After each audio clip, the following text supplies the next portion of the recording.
5 अजीबो गरीब चीज़ें जो कि बताती हैं कि आप बहुत ज़्यादा इंटेलिजेंट हो, आप बहुत ज़्यादा बुद्धिमान हो। और ये 5 चीज़ें आपको लोग बोलेंगे यार ये तो ऐसा हो ही नहीं सकता, और आप बोलोगे यार ये तो मेरे अंदर थी, मुझे पता ही नहीं था। ये तो नेगेटिव मानी जाती हैं, तो गलत मानी जाती हैं सोसाइटी में, लेकिन तू कह रहे कि इंटेलिजेंट लोगों की निशानी होती है। जी हाँ, सबसे पहली चीज़, और हम लास्ट करेंगे पॉइंट 5 से, तो पॉइंट नंबर 5 है कि यू आर मेसी।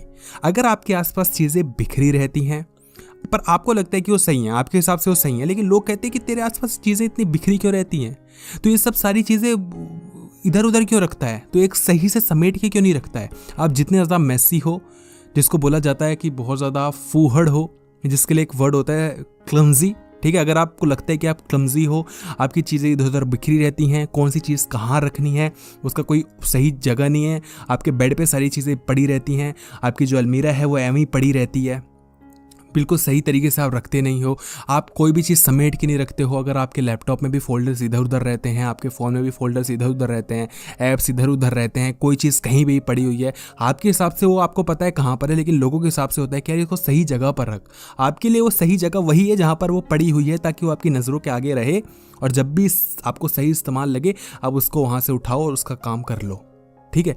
तो ये इसलिए होता है कि जो जितना ज़्यादा इंटेलिजेंट होता है वो आसपास चीज़ें रखता है, ताकि उसको चीज़ें दिखती रहें, जब भी काम आए तो उस चीज़ को तुरंत एक्सेस कर पाए, और जब वो चीज़ें दिखे तो उसको याद आता रहे कि उसको कोई चीज़ करनी है।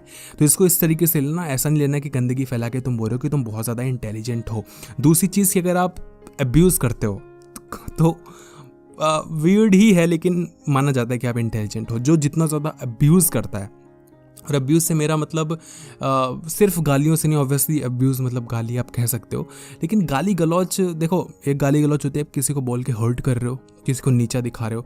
देखो आप कोई भी चीज़ कर रहे हो उससे किसी का नुकसान नहीं हो रहा तो वो चीज़ सही है।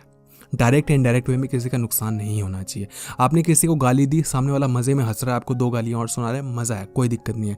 आपने किसी को गाली दी, आपने कोई सिंपल सी चीज़ भी कही और सामने वाले को हर्ट हो गया, वो चीज़ गलत है, ठीक है। तो आप कुछ ना कुछ बोलते रहते हो, अब मैं बोल के नहीं बता सकता, आप बोलते रहते हो, हर चीज़ में आपको कुछ ना कुछ फालतू चीज़ें करनी होती हैं, तो ये दिखाता है कि आप इंटेलिजेंट हो, आप थोड़े चंट चालाक में आते हो। अब ऐसा मैं नहीं कह रहा, ऐसा रिसर्च कहती है, ठीक है। पॉइंट नंबर 3 कि आप रात में देर तक जागते हो। अगर आप भी रात में कुछ काम धाम, देखो एक तो होता है कि रात में लेट तक जाग रहे हो, लड़की से आशिकी लड़ा रहे हो, पॉर्न देख रहे हो, और कुछ भी इधर उधर वीडियोस देख रहे हो, फालतू की रील्स में उंगलियां फेरे जा रहे हो और कहीं और उंगलियां फेरे जा रहे हो, कुछ भी गलत काम कर रहे हो, तो वो नहीं बताता आप इंटेलिजेंट। अगर आप रात में जग के कुछ अच्छा काम कर रहे हो तो चीज़ बताती है कि आप इंटेलिजेंट। क्योंकि जो इंटेलिजेंट होता है ना, वो ज़्यादातर उनका जो प्रोएक्टिव है, उनका जो प्रोडक्टिव टाइम होता है वो रात का होता है, वो रात में ज़्यादा प्रोडक्टिव हो पाते हैं। इसलिए बोला जाता है कि जो रात में जाग रहा है वो इंटेलिजेंट है। कंडीशन यही है कि आप कुछ अच्छा काम कर रहे हो। पॉइंट नंबर 2 कि अगर आप खुद से बातें करते हो, आप खुद की गलतियां निकालते हो, आप खुद को मोटिवेट करते हो, तो आप इंटेलिजेंट पर्सन हो। दुनिया क्या कह रही है उससे आपको घंटा फर्क नहीं पड़ रहा।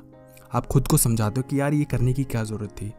आपको किसी ने कोई चीज़ कह दिया, अपन में सोचते हो कि यार ऐसा क्यों हुआ, कल जाऊंगा मैं उसको ऐसा सुना दूंगा, मैं ऐसा कर दूंगा, ये चीज़ मेरे साथ क्यों हो रही है, मुझे कुछ करना पड़ेगा, यार मैं क्या करूं। अगर ये सारी चीज़ आप खुद से बातें कर रहे हो ना, एक होता है कि बिल्कुल नेगेटिव हो गए, डिप्रेस्ड हो गए, अपने आप को बोला कि अब मैं ख़त्म हूँ, कुछ नहीं कर सकता। एक होता है कि आपको पता है कि आप ख़त्म हो, कुछ नहीं कर सकते, उसके बाद भी आप बोल रहे यार चल कोई दिक्कत नहीं है, अगली बार देखेंगे, कर लेंगे, कोई दिक्कत नहीं यार, मैं ऐसा करूँगा, मैं वैसा करूँगा। तो अब आप खुद के एक अच्छे दोस्त बन जाते हो ना, तो आप कह सकते हो कि आप एक इंटेलिजेंट पर्सन हो। क्योंकि जब आप खुद से बातें करते हो तो आप बातें एक्चुअल में नहीं कर रहे होते हो, आप एक्चुअल में उस जो समाधान निकाल रहे होते हो, जो भी आपकी समस्या होती है उसका समाधान निकालते हो और उस चीज़ को आप सॉल्व करते हो, उस चीज़ में आप और आगे जाते हो, सीखते हो। इस तरीके से जब आप उस चीज़ को सॉल्व कर लेते हो तो आपकी जो प्रॉब्लम सॉल्विंग स्किल्स हैं वो बढ़ जाती हैं, ठीक है। तो ये इसलिए माना जाता है कि ऐसे लोग इंटेलिजेंट होते हैं। और पॉइंट नंबर 1 कि अगर आप कभी भी खाली बैठे रहते हो तो आप कुछ ना कुछ बनाने लग जाते हो, जिसको हम डूडलिंग कहते हैं, डूडल करने लग जाते हो। यानी कि पेन उठाया, जैसे आपकी अगर कॉपी का लास्ट पेज भरा हुआ रहता है, कुछ भी है वही फालतू की चीज़ें लिखी रहती हैं कि आपने किसी से क्या बोलते थे, कट्टा ज़ीरो क्रॉस और वो ज़ीरो खेलते थे, वो हो गया। आपने कोई वो बना लिया, क्या फ्लेम कह देते ना, फ्लेम्स, कि आपका रिश्ता क्या है, आपने किसी का लव कैलकुलेटर आपने कर लिया, या तेरी उससे कितनी ज़्यादा बॉन्डिंग है, कितनी % है, तुम कितना चाहते हो, या कुछ भी आपने गुड्डा वुड्डा बनाना शुरू कर दिया, आपने कुछ भी लिखना शुरू कर दिया, आपने शायरियाँ लिखनी शुरू कर दी। मैं बता रहा हूँ, मेरे जो कॉपी का लास्ट 4-5 पेजेस ऐसे ही भरे हुए थे, तो उल्टी सीधी चीज़ों से, जो कि दिखा भी नहीं सकता था मैं, ऐसा होता था। तो इसका मतलब होता है कि आप क्रिएटिव हो, आप कोई भी चीज़ बना रहे हो, ड्राइंग बना रहे हो, फालतू में बोर हो रहे हो और आपको पता भी नहीं आपने बनाना शुरू कर दिया, तो ये आपकी क्रिएटिविटी है जो कि निकल कर आ रही है। अगर आप शायरियाँ करते हो, आप पोइट लिखते हो, आप पोएम्स लिखते हो, अगर आपको लगता है कि आप ठीक ठाक पोइट हो, तो ये बताता है कि भाई आप इंटेलिजेंट हो, क्रिएटिव हो। ये चीज़ें बताती हैं। मुझे नहीं लगता कि क्रिएटिविटी विदाउट इंटेलिजेंस आ सकती है। अगर कोई क्रिएटिव है तो भाई वो इंटेलिजेंट है। इंटेलिजेंट मतलब दिमाग को दौड़ा रहे हो, विदाउट दिमाग को दौड़ाए तुम कभी घंटा नहीं बन सकती क्रिएटिव। भाई क्रिएटिविटी के लिए बहुत दिमाग लगाना होता है। ओवर थिंकिंग जब आप करते हो तो वो भी आप क्रिएटिव हो रहे हो। बस बात ये कि ओवर थिंक करके आप नेगेटिव चीज़ें ज़्यादा खींच रहे हो। एक होता है कि मैं पॉजिटिविटी में जाऊँ कि मैं क्या कर सकता हूँ, एक होता है कि मैं नेगेटिविटी में घुस गया। इस मतलब यही है ना कि ब्रो, दिमाग तो चल रहा है, गलत डायरेक्शन में चल रहा है, दिमाग चल रहा है वो बड़ी बात है, तो सही डायरेक्शन में चलाओ, मस्त आगे बढ़ोगे। इन 5 में से कौन कौन सी चीज़ें आपके साथ मैच करती है कमेंट सेक्शन में ज़रूर बताना, और वीडियो को लाइक और चैनल को सब्सक्राइब ज़रूर करना। धन्यवाद।